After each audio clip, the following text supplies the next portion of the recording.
Okay, let's look at why is Europe called Europe? It's almost the same question as where did Europe get its name? A little different. We're all familiar with the names of the continents and their geographic locations, but not everyone knows the history behind these names. Boy, if you start looking at countries, that's incredible, and where they get their names from and derived names from, and ancient names too. But if you're a European, you don't spend much time contemplating on your continent's name, and if you're living in another part of the world, you simply take for granted that Europe is, yes, Europe. Just like if you were living in Asia, in the Middle East, you would think, well, I'm living in Asia.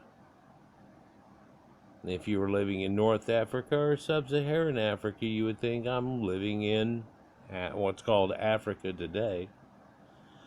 But we've talked about in a few different videos how it used to be called Lybia, all of it, and then it got changed to Africa, and where it got its name from, Africa itself, how India got its name in the Indus River Valley itself, how China derived its name from the Qin dynasty, and things about that.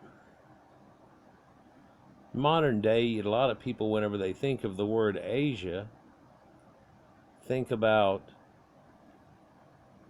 Asian or Oriental people, and that's not really in effect. Asia went all the way to the Far East, and the Far East were the Oriental people. Oriental means Far Eastern, and Occidental means Far Western.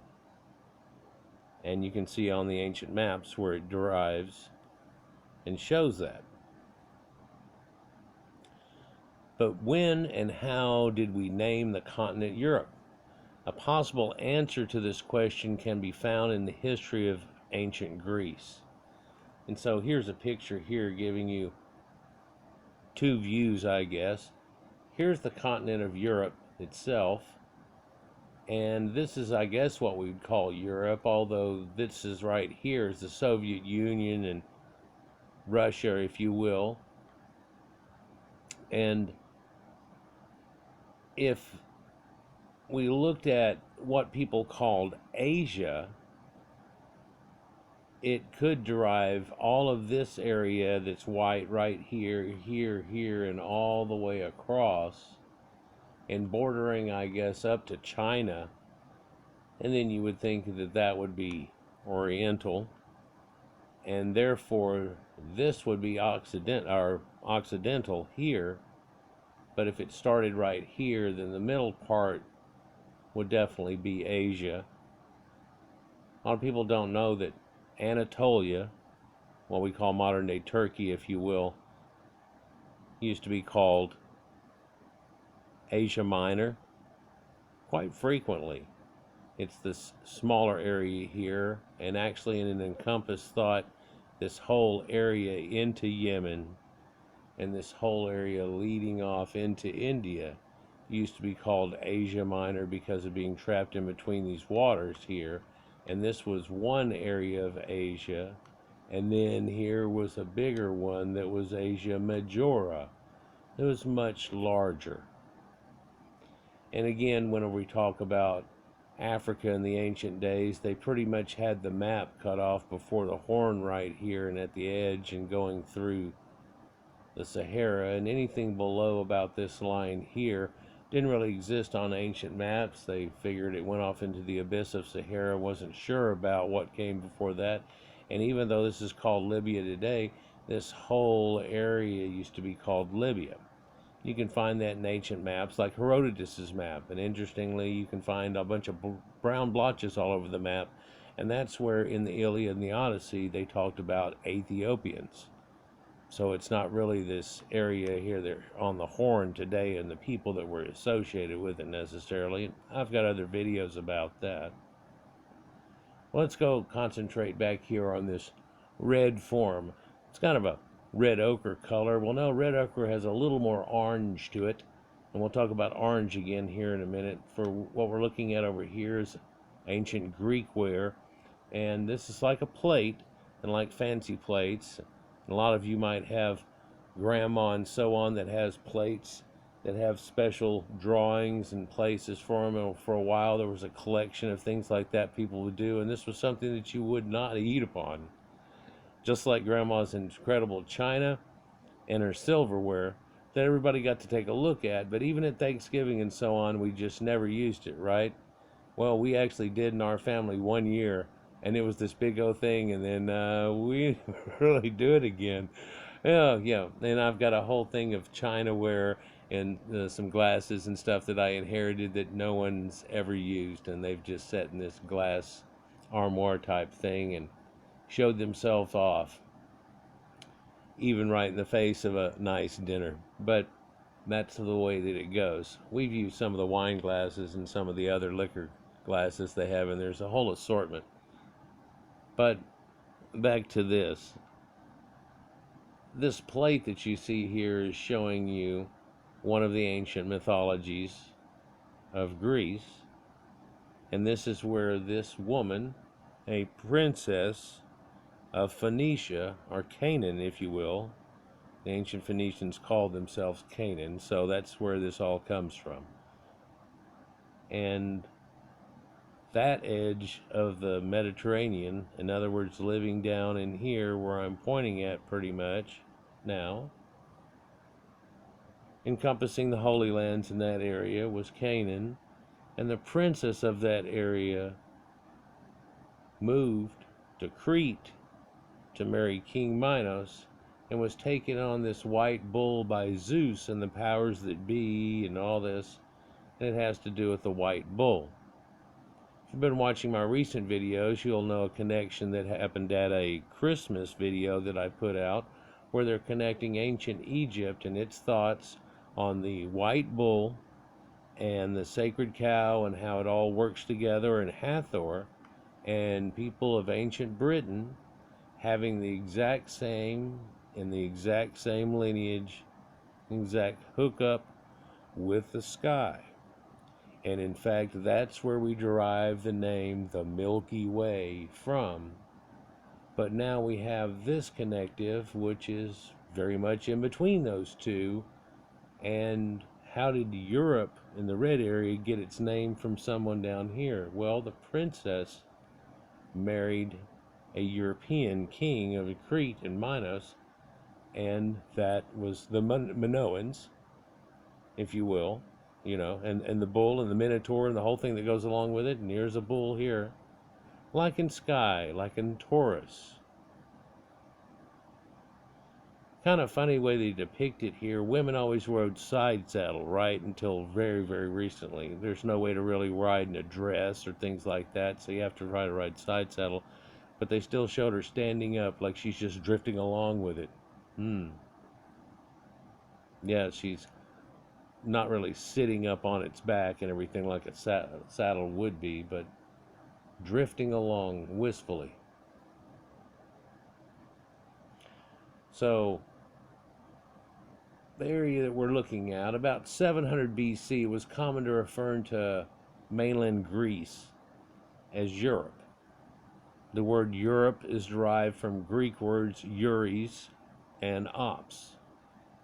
Euries, which means broad, and was religious synonym for the earth. And Ops means face, just like Aethiops means sunburnt faces. And Europe thus means face of earth, or the face of earth.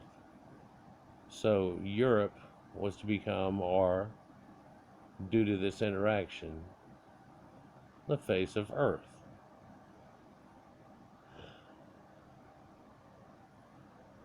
At a time, Greek religion was influenced by the religions of the Middle East, in which the earth played a vital role in fertility worship and such. And this encompassed an idea of spring. But we can see that a lot of people, including the Egyptians, had wives from other countries that they'd become well acquainted with and even other ones they actually called brother itself. In fact, where we get the name Egypt from is Egyptus was a brother to the Greeks, and it worked off together and stuff, and so they always had a good partnership that worked off there.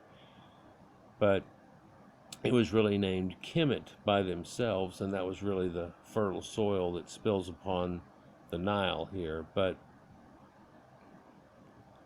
that's neither here nor there, really. About 500 BC, the northern parts of Greece were generally referred to as Europe, and soon after the name was applied not only to Greece, but the whole continent and area. Well, people have gone into depth in this much more than a sentence before, let me tell you. And I've listened to quite a few relays of it. It has to do with these people that came out of the Holy Land in waves and headed that way. In fact, the Scythians and the Proto-Indo-Europeans that we've talked about quite a few times did waves across through there. And then later you have the Anglo-Saxons and so on. This led to all the mythology we talked about in elves and fairies and so on, and works in a different way. But make no bones about it, there's a lot of loan words from all of these people, and words we still use today in forms of it, which are Anglic or English type forms of it. But we still use them today. But it's amazing how many words or how many things were named by the Greeks, isn't it? So here's another depiction of what you would see as Europa. And it's kind of funny here, but you look into it and you can see the ancient hillsides and things, and then on top of this hill there's an ancient cascade on top of it. But then these Roman looking type sanctuaries that are here in a town. And you see all these red-headed cherubim little kids that are here, and she's going across on what looks like a white satinish bull. And she's now a Phoenician princess. This is Europa, taking away and riding away from the Holy Land. And look how fertile and green it is and so on. And these ancient ruins that were even ancient whenever she left. But what are these weird things that look like catfish with bat wings and people's faces on it and everything? Well, it's actually supposed to show you that there wasn't just her leaving on a boat. There was a whole entourage that went along with it. And a whole new beginning, and this symbolizes that too. Even their wings are red and their hair is red. She has reddish auburn hair, if you will. And if you take reddish and auburn and you mix it with blonde, you get an orange type of color. In fact, where these people end up spreading to eventually becomes well known as an orange type of color, which is a mix. Just like the Phoenicians, where this comes from originally, are well known for a special royal purple, which is blue and red mixed together. Yeah. But those catfish looking things are supposed to signify dolphins. But because they have the human faces on them, it's supposed to show you something more in symbology. They have wreaths around their necks and so on, and this is a procession. And she was to be married or married into, and making a cohesion with two separate people and stuff. Yeah, this was done quite a few times, but there's a mythology about this happening in ancient times. And they go, yeah, well, you know, that kind of follows the migration thing. Yeah, okay.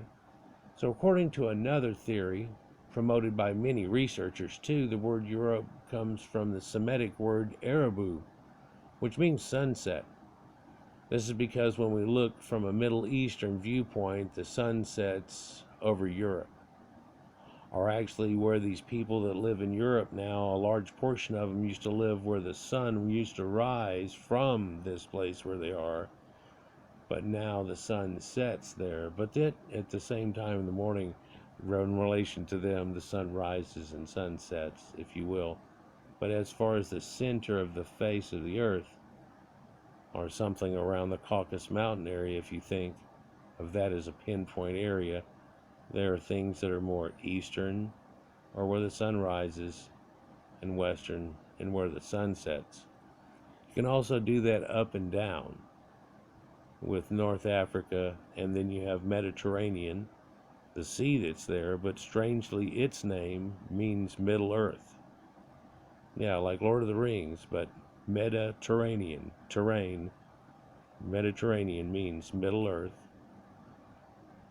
And so we have a declamation there, and then Europe, the northern. A lot of the names that are above that and at that point have to do with northern points. Additionally, in Greek mythology, Europe, I've skipped one here. In the same way, one could say that the name Asia was from the word Azu, which means sunrise. So now, whenever we think about Asia, you think about, well, land of the rising sun. Well, it's just from whatever viewpoint you have.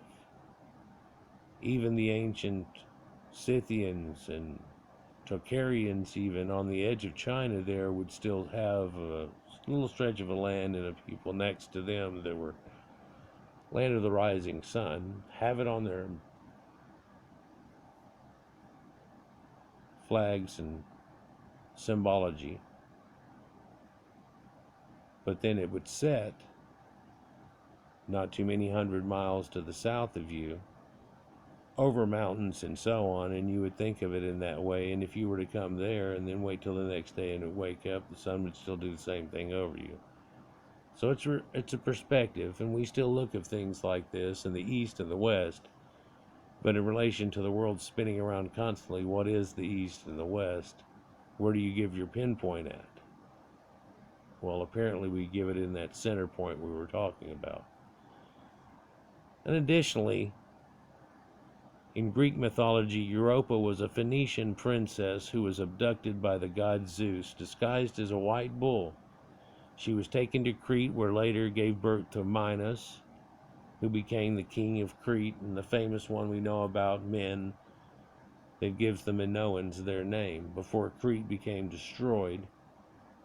And it's also got to do with concrete and so on, too, that I've made other comments on in other videos.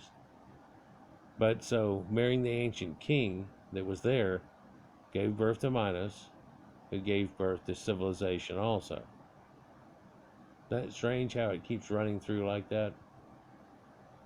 So this is a more medieval type of artistry drawn of the type of depiction we're talking about. And if we were to go back to ancient Greeks, this would be a depiction of it.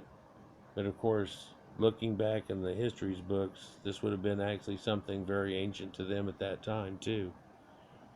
We often talk about how the pyramids, well, Cleopatra is closer in time to ourselves than she was from herself to the time of the pyramids.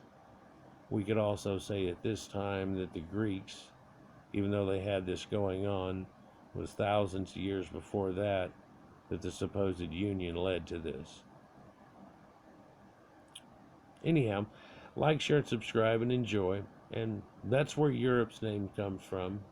And talks about Asia too. I discussed Africa. We haven't discussed America and Americo Vespucci and how that's not exactly where America got its name from, but that's from another vid. Coming soon. Like, share, and subscribe, and enjoy. We'll get on to some more. Peace.